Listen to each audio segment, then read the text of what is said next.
los síndromes de vaso, la vez pasada los habíamos empezado. Hoy vamos a profundizar un poco más en ellos. Entonces, el primer síndrome es la insuficiencia de energía de vaso. Esta insuficiencia de energía de vaso va a tener varias cosas. Entonces, los síndromes de vaso tienen de, digamos, de común este síntoma de la falta de apetito. Sí, digamos, uno empieza a ver como, por ejemplo, la insuficiencia de Young de vaso, la humedad, calor, entre otros, en vaso, y vamos a tener este síntoma de falta de apetito. Y bueno, ya lo habíamos explicado en la vez anterior, pero lo vamos a repetir un poco. Entonces, esta falta de apetito tiene que ver con la capacidad del vaso. Pues el vaso representa en medicina tradicional china no solamente el órgano físico, sino todo el sistema digestivo. La capacidad de este sistema digestivo de estar bien me va a dar el apetito, particularmente el estómago, el fuego de estómago, que cuando tenemos insuficiencia de energía de vaso, lo que sucede es que se genera humedad porque el vaso transforma y transporta.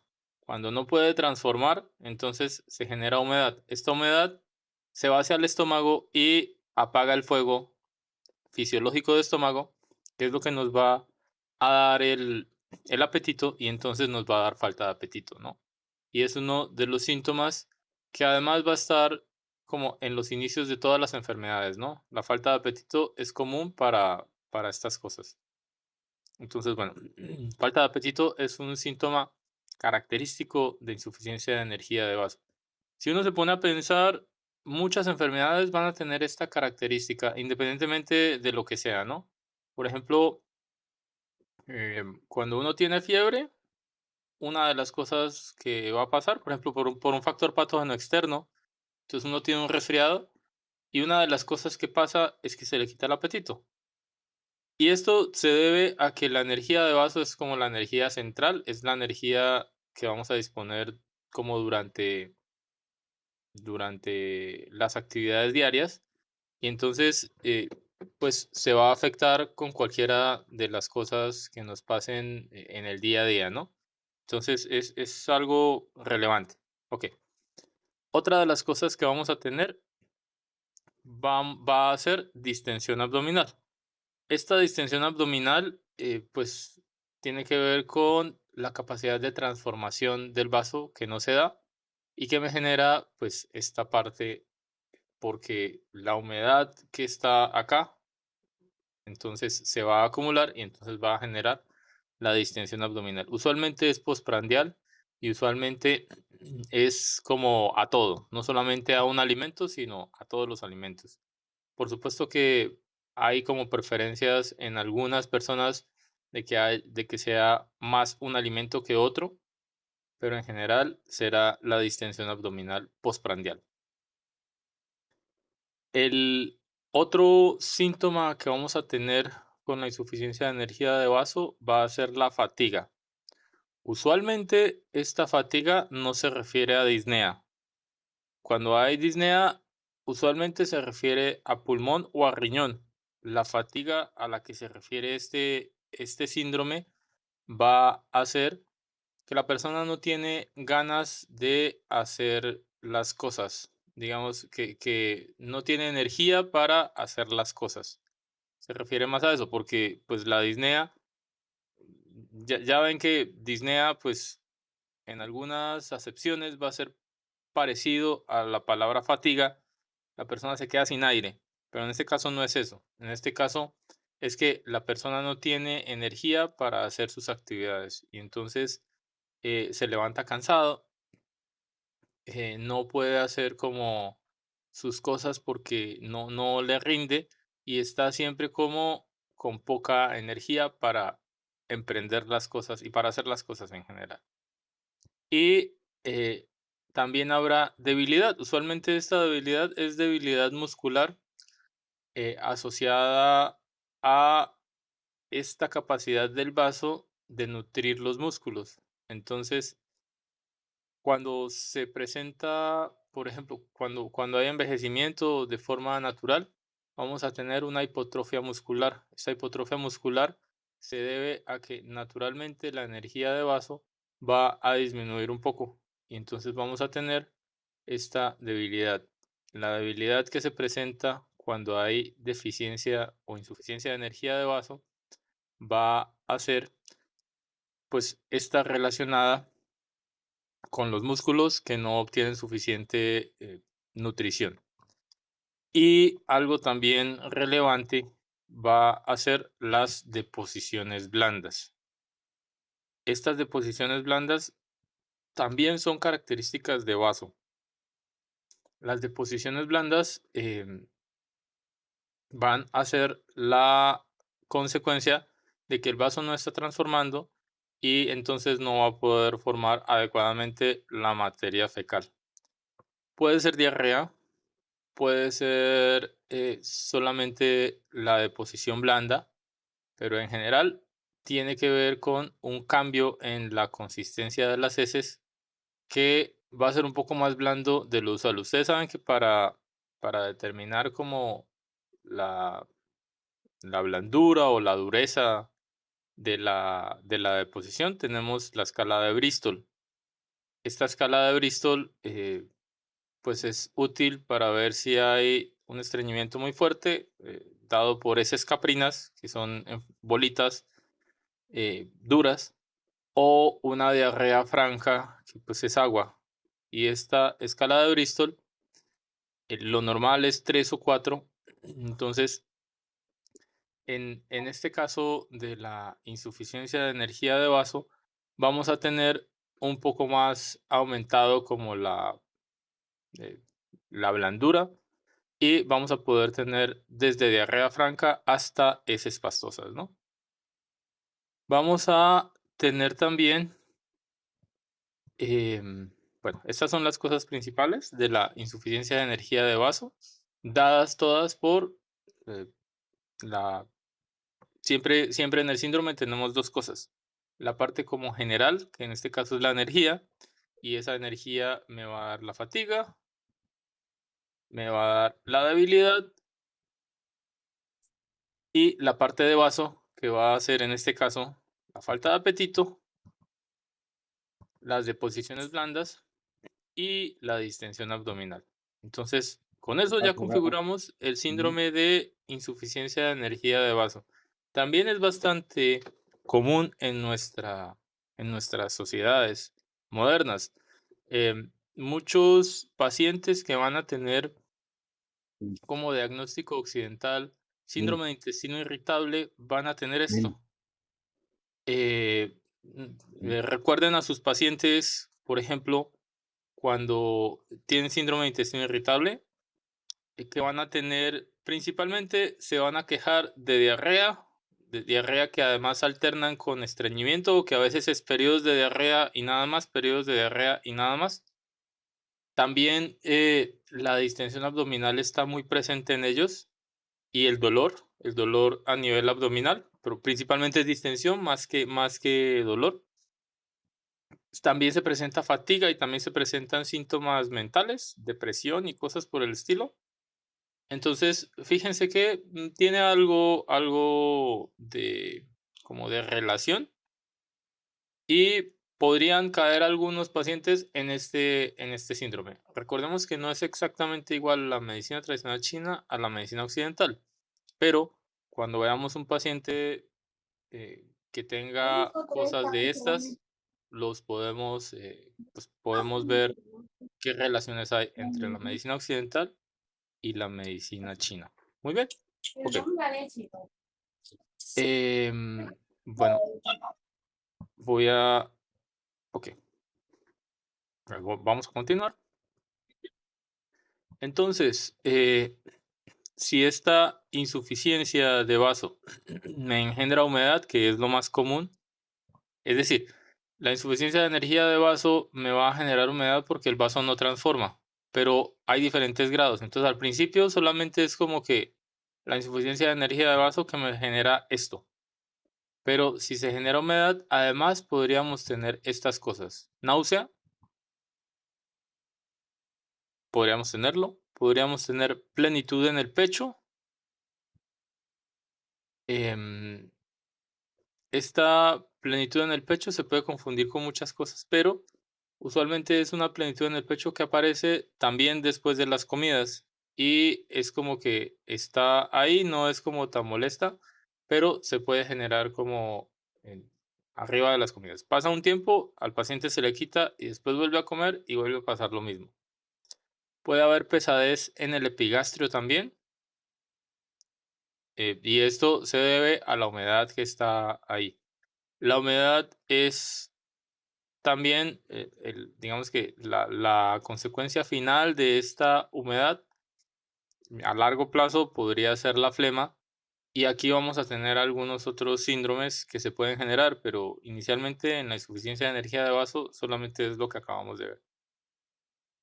La lengua en este síndrome puede estar pálida o normal, porque acuérdense que en la insuficiencia de energía la lengua está casi normal, pero si hay como algo crónico, vamos a poder tener los bordes hinchados y fisuras transversales. Los bordes hinchados porque pues es un síntoma de humedad y puede haber fisuras transversales, sobre todo en el centro de la lengua. Y el pulso puede estar vacío. Vacío porque, bueno, vacío o insuficiente, ¿no? Digamos que aquí, como siempre, en la medicina tradicional china hay problemas con la traducción, pero a lo que se refiere aquí es a que tenemos un pulso de vacío en general. Entonces aquí puede estar delgado, puede estar débil, que es como lo principal cuando se habla de esto. Entonces, esto porque la energía no es suficiente y entonces no va a dar el impulso necesario y vamos a tener un pulso de estas características. El pulso aquí también puede estar resbaladizo, ¿no? Que es una de las características cuando hay humedad. El pulso resbaladizo es una de las características principales. Prácticamente el pulso resbaladizo puede estar en todos los síndromes de vaso, pero especialmente en este. ¿Ok? Este es el síndrome más común, como les decía, de nuestra, o sea, junto a el estancamiento de energía de hígado, este es el síndrome más común que tienen todas las personas. Se ve influido mucho por hábitos alimenticios, por ejemplo, comer a deshoras, por ejemplo, el tipo de comida que se tiene,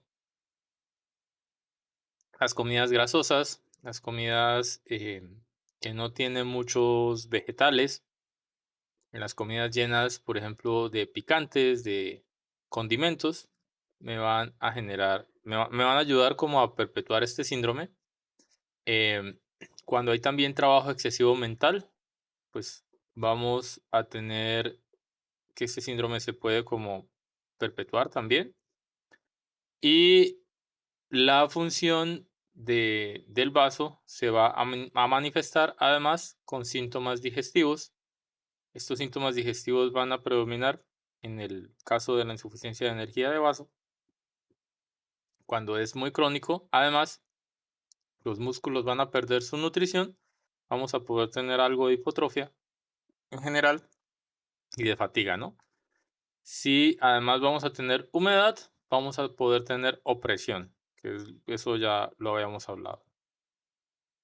La humedad es pesada, es difícil de eliminar, se va a acumular en los músculos, produce pesadez y la náusea va a provenir de la obstrucción que va a impedir el descenso de la energía de estómago.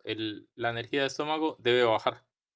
Si hay humedad que la tapa, entonces puede haber chi rebelde de estómago, que básicamente es náusea, ¿no? Porque la humedad la tapa y entonces se puede producir hacia arriba. Entonces, bueno, esto puede ser difícil de tratar. La moxibustión puede ayudar mucho a que esta humedad desaparezca, digamos, a aumentar como el yang que necesitamos para que esta humedad se transforme. Principalmente la vamos a usar cuando hay deficiencia de Yang, pero también la podemos usar cuando hay solamente deficiencia de energía. Ya veremos el síndrome de deficiencia de Yang y ahí está muy bien indicada la moxibustión, pero de todas formas, esta humedad pues va a ser a veces un poco difícil de eliminar. Esta humedad en casos crónicos también puede ir a la mente, ¿no? Es una de las características de la humedad. La humedad usualmente en medicina tradicional china se dice que está en los lugares bajos, en los pies y en toda la parte baja del cuerpo. Pero cuando es excesiva, esta humedad puede ir hacia arriba y cuando la humedad llega a los orificios, a los 7 orificios superiores, lo que vamos a tener es alguna especie como de embotamiento y entonces síntomas como de el paciente no está completamente, em, no está completamente como con todos sus sentidos. Podría haber algo de como de alucinaciones o cosas por el estilo, pero no es lo usual en este síndrome. Cuando eso pasa, habrían otras cosas. En este síndrome, lo que habría más que eso, si se llega a presentar esa parte como de la humedad arriba, sería como embotamiento mental.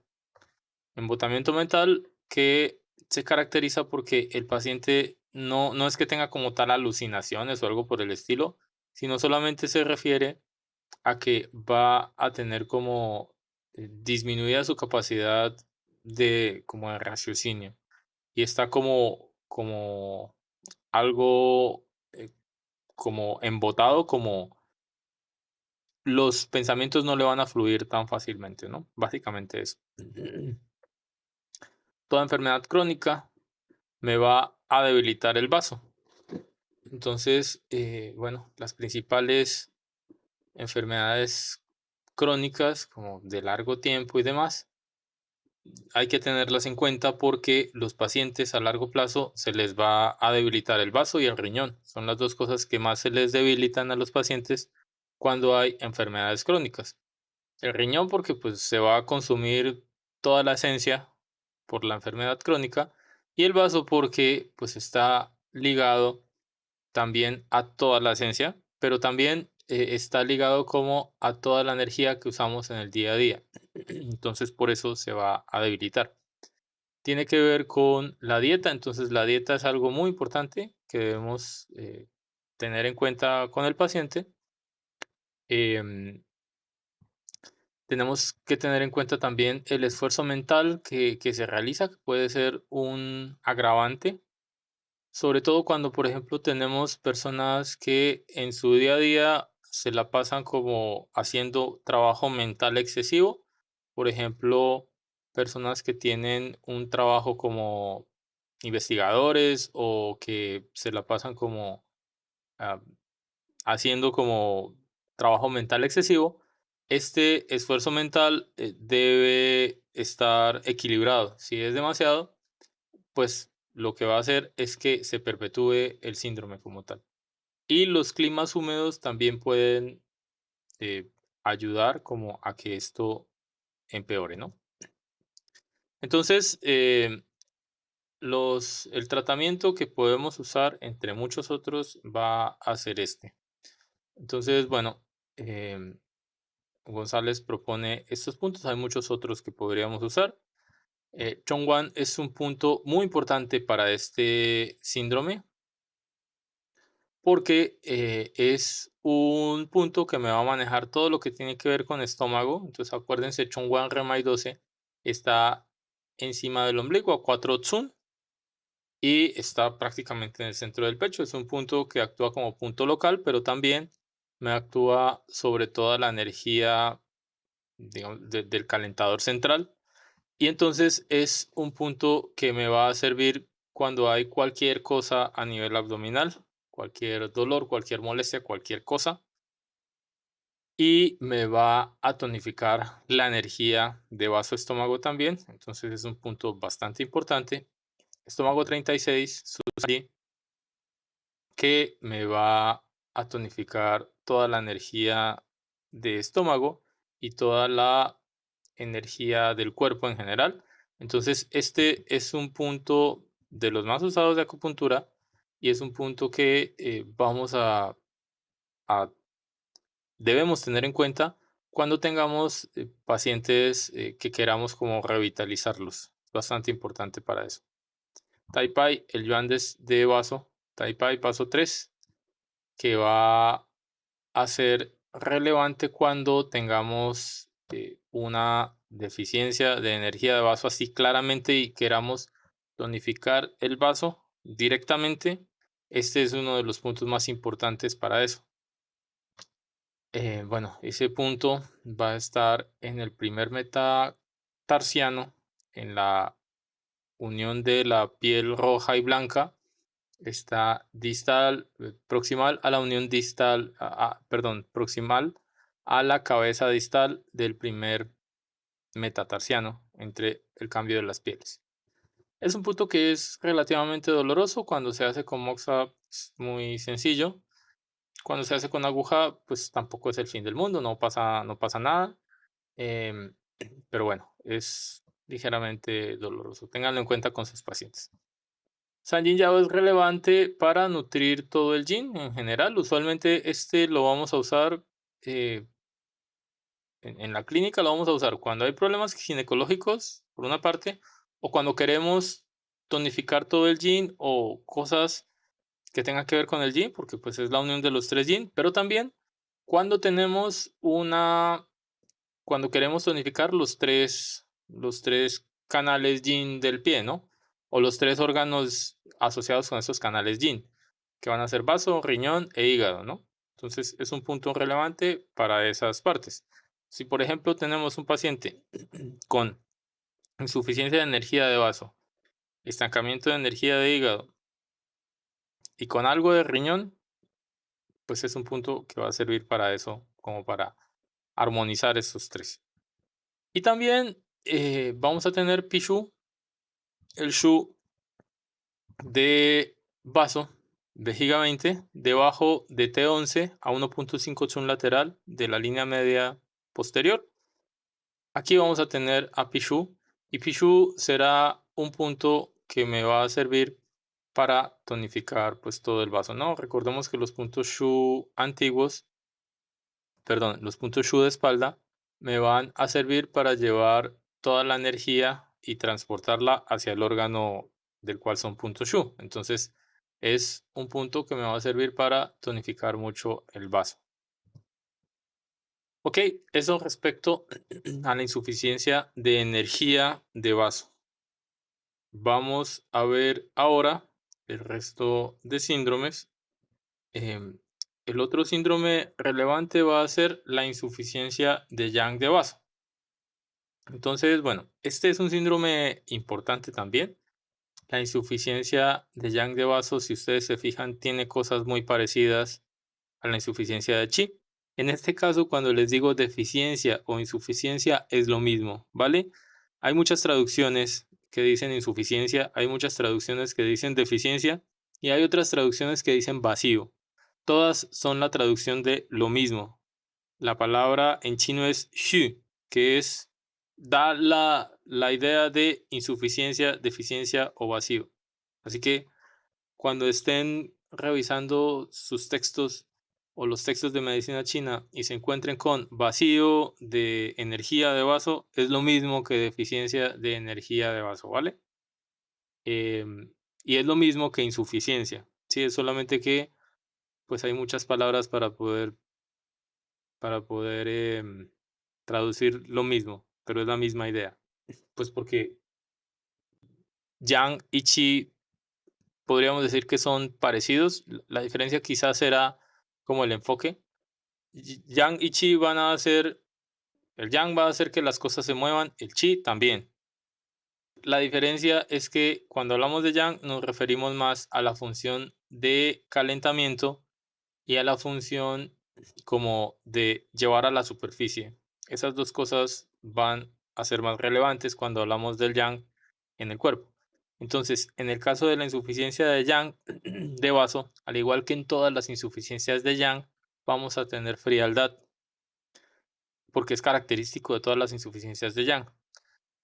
por ejemplo, en la insuficiencia de Yang de riñón, que ya lo vimos, vamos a tener este síntoma también. También lo vamos a tener en la insuficiencia de Yang de corazón. Entonces, la frialdad será una de las características de este síndrome de insuficiencia de Yang. Y usualmente es en las extremidades esta frialdad, pero puede estar en, pues, en todo el cuerpo, ¿no? Depende del grado. Vamos a poder tener también edema. El edema se debe a que se afecta el yang, pero pues particularmente el vaso, porque no se transforman los líquidos. Entonces el yang va a servir también para ayudar a transformar los líquidos. Y tendremos también deposiciones blandas, fíjense, lo mismo. La diferencia con la insuficiencia de energía será que aquí van a predominar las deposiciones con restos de alimentos, es decir, lientería. Eso, digamos, eso semiológicamente se llama heces lientéricas o lientería. Así se llama. Y lo que tendremos entonces será restos de alimentos en las heces, ¿no? También podemos tener solamente la deposición blanda, pero digamos que es característico que cuando tenemos insuficiencia de energía de vaso, se me presente pues heces lientéricas.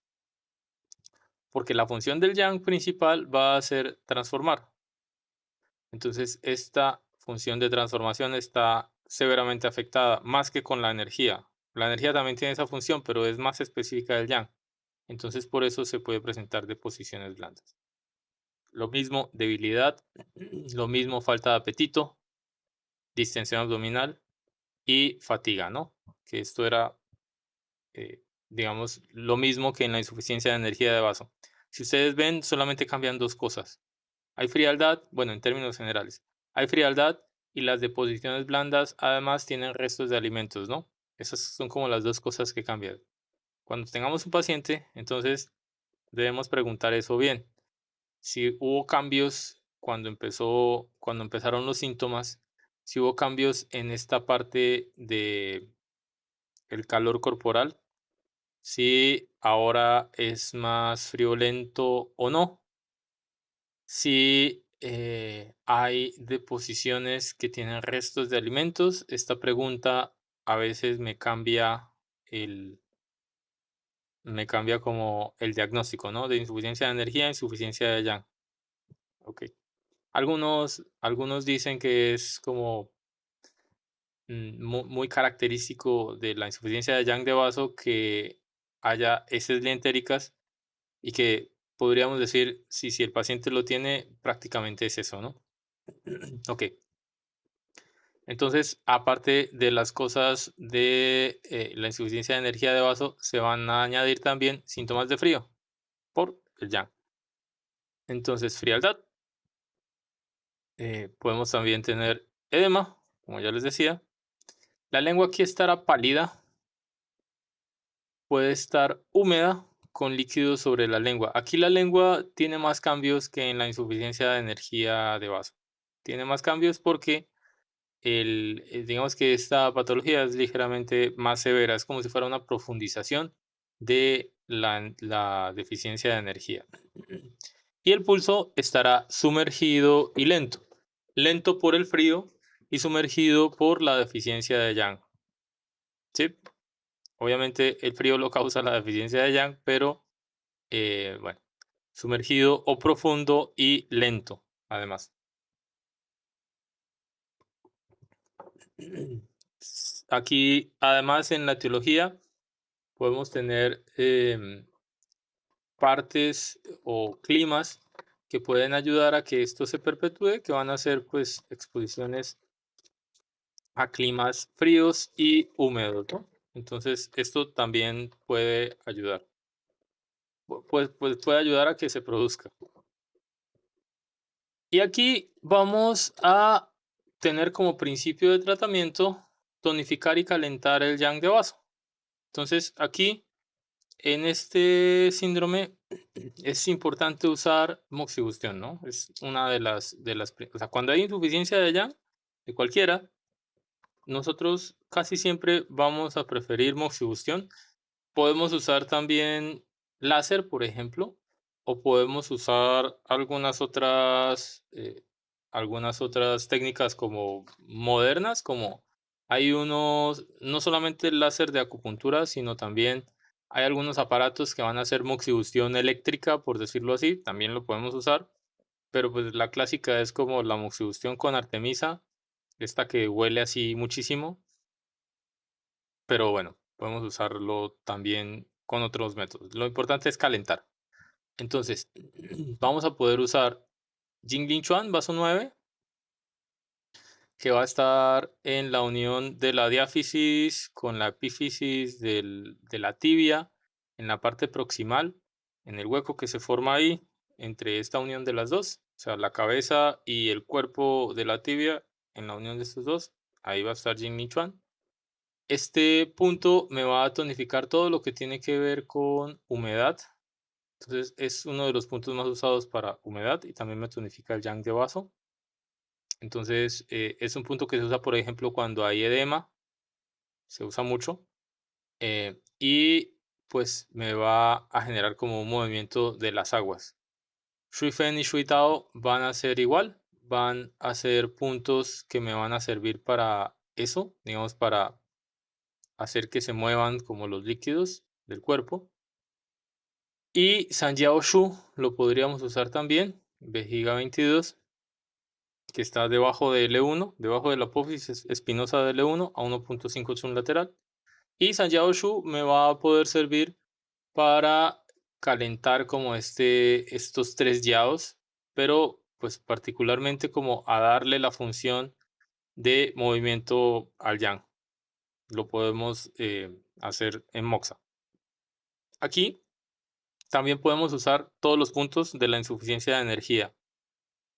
La diferencia va a ser el método, que podemos usar acupuntura, por ejemplo, en muchos de estos puntos y moxibustión en algún otro. O sea, no necesariamente cuando hacemos moxibustión nos tenemos que quedar solamente usando solo moxibustión, sino que podemos alternarlos, como usarlos juntos, la parte de la moxibustión y la parte de la acupuntura. Entonces podríamos decir, vamos a colocar acupuntura en Sanyao Shu, vamos a colocar acupuntura em, en algunas partes distales, por ejemplo, Tai Pai vaso 3, por ejemplo, Sanjin Yao vaso 6, entre otros.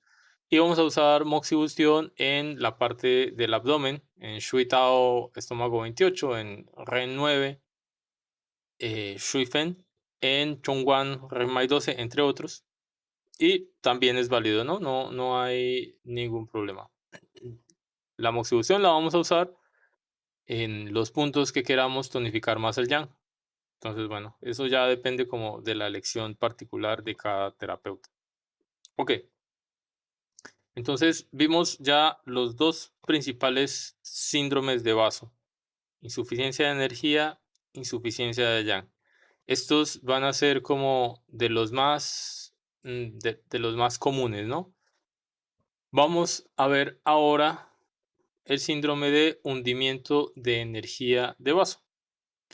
Entonces, este es como un síndrome especial, ¿no? Entonces, vimos, cuando vimos, por ejemplo, riñón, que estas insuficiencias eran como insuficiencia de yin, de yang, de energía, de yin y yang combinados, y insuficiencia de esencia.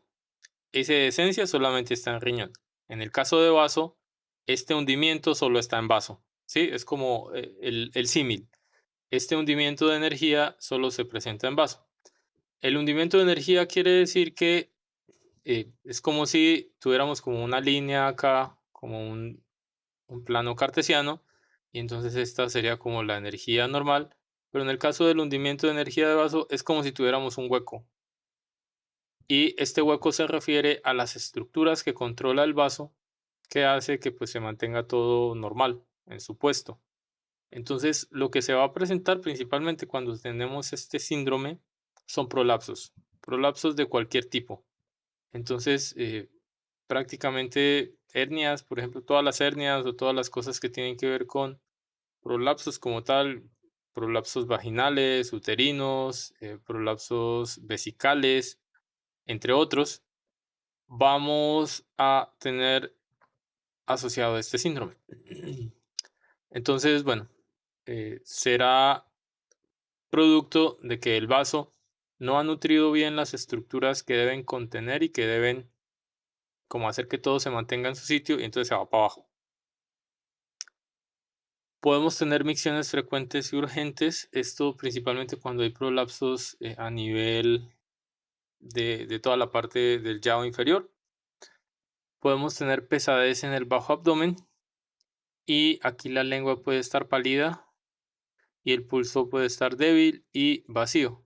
Entonces, el pulso está con intensidad baja y puede estar también como vacío en general. Este síndrome, y bueno, una de las funciones del vaso es elevar el chi, hacer que el chi se vaya para arriba. Entonces, cuando se presenta, el vaso no va a poder mantener las estructuras en su lugar y entonces vamos a tener esta parte. No solamente tiene que ver con los órganos, sino también con, o sea, no solamente con los órganos abdominales, sino también con otras cosas. Entonces, las hemorroides y las varices van a poder, tienen que ver con esto, con el vaso, la energía del vaso está hundida, por lo tanto no puede mantener las estructuras en su lugar y entonces se presentan las varices, ¿no? Sabemos que pues tiene que ver con la función de las válvulas. En el caso de las varices, tiene que ver con las valvas que están en las venas y estas valvas se atrofian o se dañan por algún motivo y entonces se produce la varice, digamos desde el punto de vista occidental. Pero pues digamos que estas valvas podrían tener que ver en la función de vaso de contener las cosas, ¿no?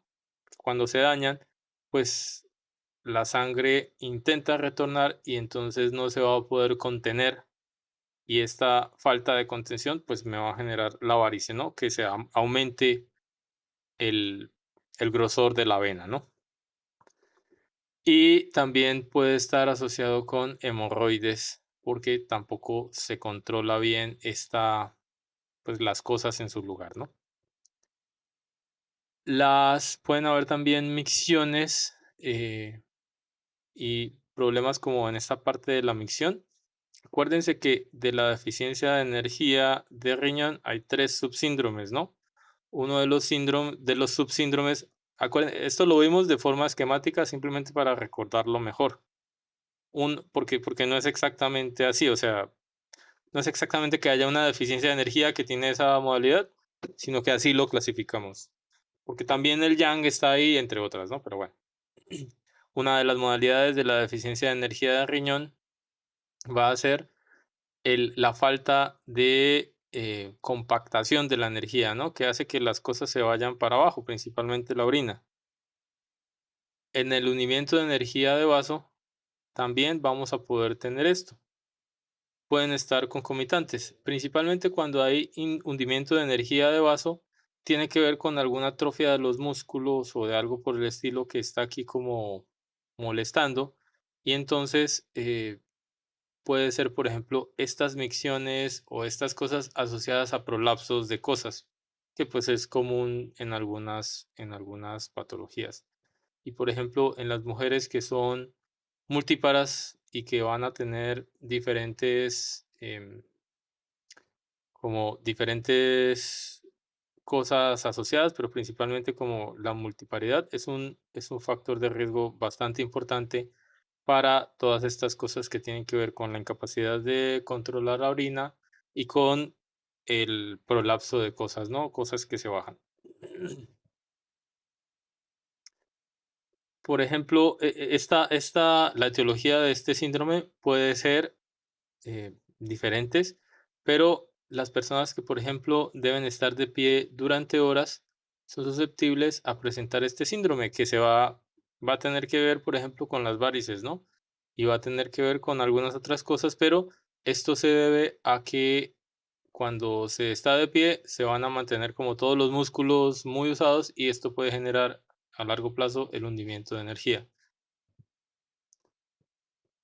Para el tratamiento del vaso, pues hay que elevar el chi. Entonces, por eso vamos a usar Du 20. Es un punto muy importante para esto. Entonces, si se acuerdan, Pai Hui, Du 20 está acá, en la coronilla, en la parte más alta de la cabeza. Ese es un punto que me va a jalar todo hacia arriba. Entonces, cuando me jala todo hacia arriba, lo que va a hacer es precisamente actuar sobre el hundimiento de energía. La forma de, eh, la forma de tonificarlo cuando está, la forma de usarlo cuando estamos en este tipo de síndrome es colocar la aguja, hacer como la manipulación y jalar hacia arriba. Uno coloca la aguja, hace la manipulación y jala hacia arriba. Lo que intenta es llevar la energía hacia arriba. Pongamos que aquí está Pai Hui, hago esto, hago la manipulación y jalo un poquito. La idea es precisamente hacer esa función, ¿no? De tomar la energía y hacer que suba. Muy bien, también podemos usar Chi Hai Renmai 6, que pues es el mar de la energía y me va a servir para tonificar toda esta parte. Y podremos usar también estómago 21, Liangmen, que me va a ayudar también a toda esta parte como del vaso en general. También podríamos usar otros puntos de vaso. También podríamos usar, por ejemplo, Tianshu u otros puntos. Pero pues este es uno de los puntos que podríamos usar. Bueno, recordemos que Liangmen estómago 21 va a estar en toda la parte abdominal. Va a estar a 4 tsun superior al ombligo, pero a 2 tsun laterales, al lado de Chongwan, al lado de Renmai 12. Y este punto me va a hacer que el Yao medio actúe. Digamos, todos estos puntos van a tener como la característica de que me actúan sobre el Yao medio, pero este punto en particular va a hacer que el Yang, que la energía aumente, que el chi vaya para arriba. Entonces, por eso se puede usar en este caso, ¿no? Bueno, que el chi de vaso o que el chi en general vaya para arriba, ¿no? Entonces, por eso se usa en este caso. El vaso no controla la sangre. Se debe usualmente a una insuficiencia de energía de vaso en la función específica de contener la sangre, ¿no? Entonces, lo que habrá es cosas relacionadas con sangre. Usualmente tiene que ver con cosas de la sangre, como que hay sangrado, pero es lento, no es como el fuego. Cuando hay fuego es más severo, pero pues aquí también se pueden generar sangrados importantes, ¿no? Entonces, para tener en cuenta. Puede haber púrpura, puede haber equimosis, puede haber hematuria, menorragias, también podría haber disnea. Entonces puede haber como sangrado de esta forma. Puede haber también sangrado uterino. Usualmente ese sangrado es como crónico y lento. Aquí vamos a usar los mismos puntos de insuficiencia de energía de vaso y agregamos puntos que me muevan la sangre, ¿no? Como Shuehai vaso 10 y Keshu vejiga 17.